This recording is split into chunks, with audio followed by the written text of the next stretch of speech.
Trying something a little different today, Spurs fans. We're revisiting some bad takes by me. Maybe you had this bad take too.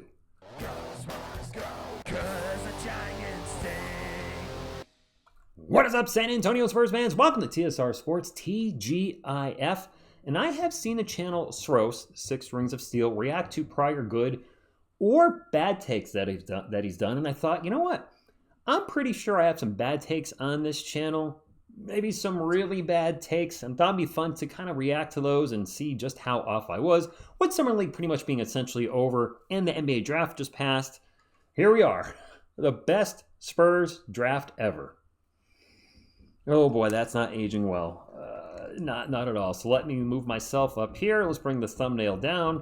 And there's old TSR from, I'm guessing, sometime in 2020. Well, I actually shot this in February 2023, so that wasn't even at the time of the draft. This was shortly after it. I think this is an article from Pounding the Rock or Air Alamo.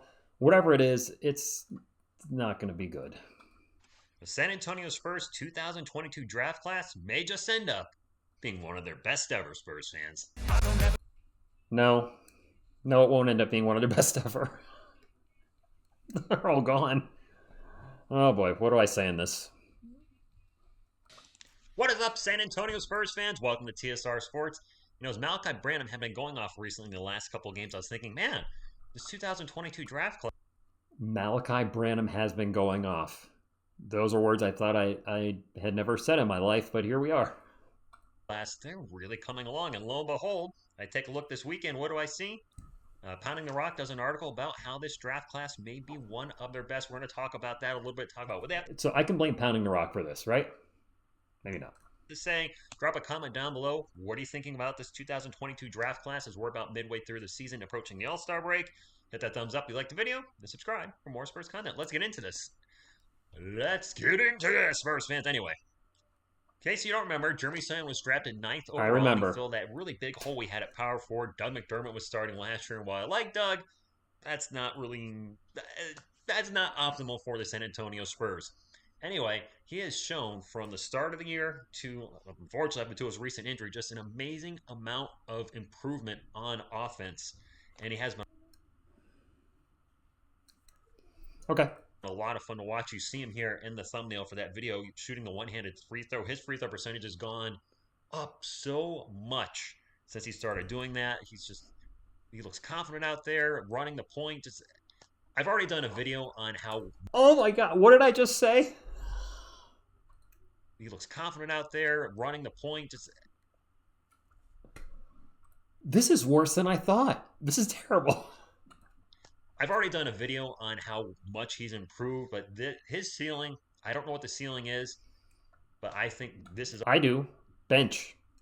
Our power forward for the next decade plus. His ceiling is just much higher than I ever thought it was, and his work ethic seems on point.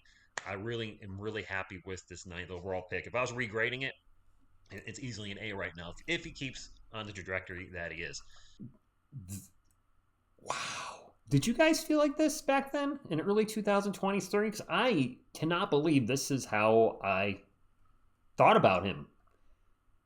Jeremy Sochan, of course. Jeez. Well, we have two other players we drafted. Malaki Branham was selected 20th overall with a pick that was acquired from the Toronto Raptors when we traded away Thaddeus Young. That's right. And then Blake Wesley was grabbed with the 25th pick, which was acquired from the Celtics when we traded away Derek White. Yeah. So, Blake Wesley. If you guys don't remember, he was really impressing us in the Summer League and the preseason. Started showing us in a small sample size in the regular season and what he can do, and then he got hurt and missed months and numerous games, and just recently came back. He's starting to get his rhythm back, so he's the question mark out of these three players since he... Did he have a knee injury? Was he playing well and then he had a knee injury back then? I think it was a knee. Really hasn't played. Is he our starting point guard of the future? That could heavily depend on what happens in this year's draft. If the Spurs were to draft Scoot Henderson, you got to think he's the starting point. Oh, wow. Wemby wasn't even on the radar when I shot this. Guard right away. We'll see on that one.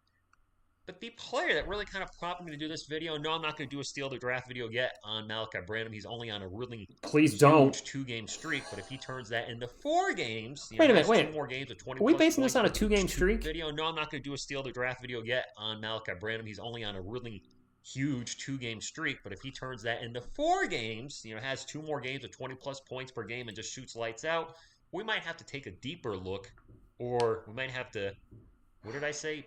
Deep a little digger instead of dig a little deeper in my last video. I didn't catch that. You guys did, so prompts to you. Okay. Well, let's talk about Malaki Branham. One, he's been able to stay healthy. And when I think health, that is such a major important part of developing a young player. Romeo Langford finally started showing us something this year, and he's hurt again.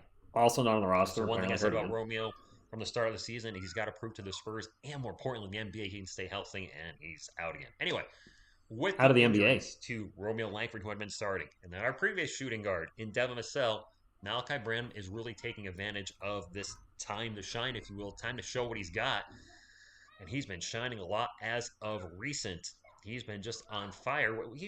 Doing a scouting report on him, it was written that he was a 3-level scorer, and he's been struggling with his 3-point shot this year. As they say in the article, he hasn't quite adjusted. And as I like to say, his last days with the Spurs, he was a no-level scorer.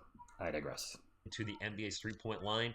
But as of late, he has exploded. In case you didn't know, he's a combined for 48 points in the last 2 games. That's the most points by a Spurs rookie in a 2-game span since Tim Duncan had 56 in 1998. And I'm guessing. Wow. Okay. Thank you, Airless Jordan. The previous mark would probably be David Robinson. The biggest difference between Robinson, Duncan, and Malaki Branham is, well, one, Branham's not a number 1 pick overall. He's also a 19-year-old teenager. Robinson was 24 as a rookie, and teaming. Was he 22? Correct me if I'm wrong, Spurs fans, but he started with the Spurs when he was 22. He was at least 21. He was 22. Early 20s. Timmy at 22 over rookie. What Malaki Branham's doing, it's just, what is the ceiling? And then they talk about some missed draft picks, JP. Ceiling these days, probably not in the NBA. I don't think he has a team. I want to say Malaki Branham is currently on a 2-way contract with somebody. I don't remember who. In the Sandwich Master. I don't want to think about that. With Malaki Branham, the growth I've seen this year, number 22 right there, I like Devin Vassell. Oh, no. And Devin Vassell likely our starting point guard for the foreseeable future. Did I just say Devin Vassell's our starting point guard? Was Devin running point that year? He was shooting guard. Was straight. I don't remember. With Devin, I saw growth from year 1 to year 2, from year 2 to year 3 offensively, being able to create his own shots, et cetera, et cetera, et cetera. But I'm seeing a lot of that in Malaki Branham just this season. We've seen his confidence grow throughout the year. Earlier in this season, he was deferring. He'd be there standing open, whether it was a 3-pointer or a 2-pointer. I don't want the ball. He's just passing it off. He doesn't want anything to do with it. He's now taking the shots from there. He's showing an incredible ability to create his own shot. And you want to have a long career in the NBA? Be able to create your own shot, and more importantly, make it, which he's been doing as of late. His defensive has improved throughout the season. Yeah, he's not. Oh, no, he's always been. What's a traffic cone? Always a traffic cone. Not a stellar defender, but maybe he will be someday. You never know. No, I do know. Point guard, which is clearly not that running the point, which is not what I thought he'd be doing at any point, but because of injuries, that's what he's done at times. What is his ceiling, Spurs fans? When we drafted Branham, I was like, all right, he'll give us some scoring off the bench. Then maybe he'll give us 10, 12 points per game. I ramble for another 5 minutes in this video. I know it's just a small sample size as of late, and I don't want to get too hyped up. But same foul, though. He's been shooting lights out. I think he's shooting like 59 or 60%. It's a really high percentage the last 2 games. What is his ceiling? Could he be another player that could go off for 20 any given night, which would give us the Fantastic Four, Spurs fans? Keldon Johnson, Devin Vassell, Jeremy Sochan, and Malaki Branham. Anyone? I think I can stop there. The Fantastic Four: Keldon Johnson, Devin Vassell, Jeremy Sochan, and Malaki Branham. I'll put the link to this video in the comments if you want to watch this for whatever reason on your own. But I think I have. I think I've seen enough. Kind of got the point here. I was really high on Malaki Branham at some point in his rookie year, and like many of us, had a lot of hopes for Jeremy Sochan and really thought he'd be the starting power forward for the next decade. It didn't work. It didn't work out for any 3 of these guys. And I like all 3 players.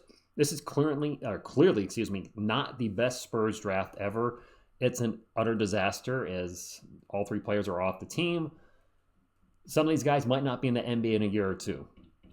I don't know, but it was fun revisiting this. And let me know in the comments, do you want more content like this when we're in the off season? I was trying to think of new stuff, and this is what I came up with. There's quite a few videos like this on the channel. Probably, well, there's over 750 videos to begin with, but there's definitely a bunch of these I've noticed, and I'm starting to bookmark where I can go back and do a reaction with you guys and just realize how off I was. But also, how off were you guys back then? Do you remember being excited about any one of these guys and thinking, holy crap, we got something special here? Did you look back at the 2022 draft at one moment in time thinking, man, Brian Wright nailed the draft? In hindsight, we're all saying that this was wrong. It was Brian wrong across the board.